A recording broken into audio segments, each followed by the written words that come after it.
Hey guys, and in this video we're going to be talking about what makes Garry's Mod such a good game.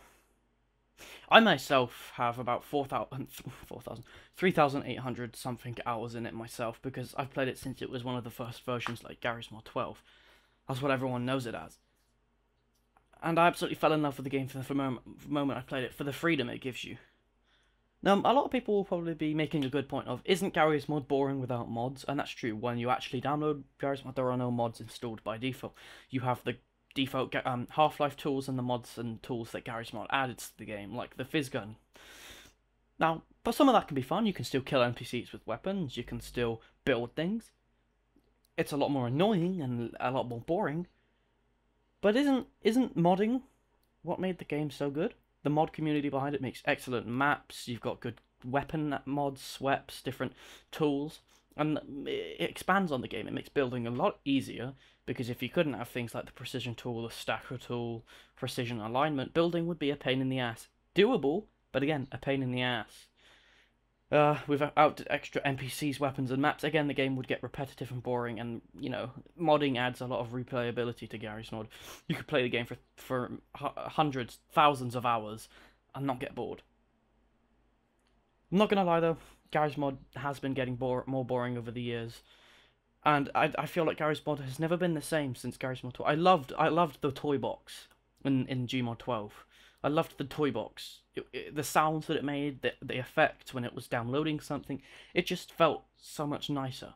The workshop is easier because you download the mod, you have it forever, whereas the toy box you had to re-download all of it forever. But the plus of that is it saved file size. It wouldn't save it permanently, it would just download it. The downside to that is if you don't have internet, but it's down for a couple of days or what, there's a storm, you can't have any mods because the toy box doesn't allow it. That wasn't entirely true back then either. There was something called garrysmod.org. Garrysmod.org is a website that's still up, and you can go and download Garry's Mod 12 mods. No guarantee they'll work on Garry's Mod now, but you would go to there if you wanted to download mods that would actually be in Garry's Mod forever when you launch it. There was a very special game mode that I always loved, and that game mode was called Go Fish. It was just a game mode where you would basically get a fishing rod, you'd build it, you'd put bait on it and stuff, and you'd throw it in, and it would give you a random NPC. If it was red, it would try and kill you. If it was blue, it was on your team, and you slowly added. You found weapons, random props. I don't know why, but when I first found that game mode, I loved it. And I showed it to a friend, and me and him liked it as well, so we decided, why not just, play it? Why not make it a normal thing? We liked it a lot. It was one of our favourite game modes. And back then, there weren't things. I don't think murder was around in Garry's Mod 12. There was TTT, I think, but there was no. A lot of the game modes that are out now weren't there then. Again, I think we've already answered the question of what makes Garry's Mod so good, and that's the fact that it was built on the Half-Life 2 engine, and the Half-Life 2 engine, although dated, the graphics still hold up to today's standards. It isn't that hard to run, and Half-Life 2 was a great game. The second main thing, the big thing out of them all, is the modding. If there was no mods, Garry's Mod would be an unpopular game and would get boring and repetitive very quickly. Quicker than it already does for some people. But the modding community allows you to expand on that. You make your own game modes, maps. I give the Hammer editor is a pain in the ass to work with and hasn't been updated in several years.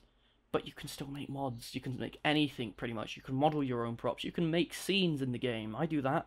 You can make maps again. I'm repeating myself, I know, but it's just trying to get a solid list is hard. When you really think about it, what is there to do with Garry's Mod apart from modding? Well, there's all sorts of things. You can pose, you can base build without mods. It's a lot harder, but you can do it. You can still kill NPCs and have a lot of fun on Garry's Mod, but without mods, it's like 99% more boring than the original game. And there is no campaign to Garry's Mod. It just throws you in there and it's like, yeah, you can do whatever the hell you want in this game as long as you don't break it, Now, yeah, it's a very reasonable price. You can go pick this game up for a low price on Steam and you have it forever, and it's a really fun-ass game. I suggest if you don't have it for whatever reason, if you don't have Garry's Mod, go get it. If you don't have Half-Life 2, go get that too. It's great. It's a really good game. Don't spoil the campaign though, because it's excellent and the AI is amazing. But again, this is Garry's Mod, so I think I've only talked about mods so far, but what about the game modes that sprung alive because of mods? Like the one I like, Go Fish, is still there, but it's very unpopulated. Pardon me, I burped. Sorry. But like nowadays, there are things like Dark RP. That was there back then. Dark RP is such a fun game mode for some. Some people absolutely hate it. Some people love it. Garry's Mod's Dark RP only came because of modding. If it had never been there, no one would have thought to make it. Now, I know a lot of people out there will probably hate Garry's Mod, but really try and think. If Garry's Mod never existed, how would the gaming community be affected? Answer that in the comments. It's an interesting question. And, you know, I don't know how to answer it myself yet, so please leave your ideas in the comments section. Leave what you used to love about the old Garry's Mod versions in the comments.